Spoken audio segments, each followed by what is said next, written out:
নমস্কার বন্ধুরা, তোমাদের সবাইকে স্বাগত জানাই ইংল্যান্ডের ম্যানচেস্টার থেকে একটা নতুন ব্লগে। এতদিন শুধু শুনেই আসতাম যারা প্রবাসী হয় তাদেরকে জুতো সেলাই থেকে চণ্ডীপাঠ সমস্ত কিছুই করতে হয়। এখন এই দেশে এসে মানে ম্যানচেস্টারে এসে হাড়ে হাড়ে টের পাচ্ছি বাড়ির সমস্ত কাজকর্ম তো করতেই হয়, তার সাথে আমি এখন হয়ে গেছি নাপিত।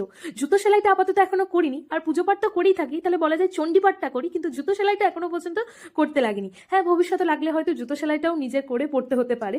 যাই হোক, আমার ছেলের প্রচন্ড চুল বাড়ে, প্রত্যেক মাসে মাসে ওকে চুল কাটতে হয়, আবার মাথা ভর্তি চুল হয়ে যায়। তাই এবারে আমি ঠিক করেছি আমি ওর চুলটা এরকম কেটে একদম ছোট ছোট করে দেবো।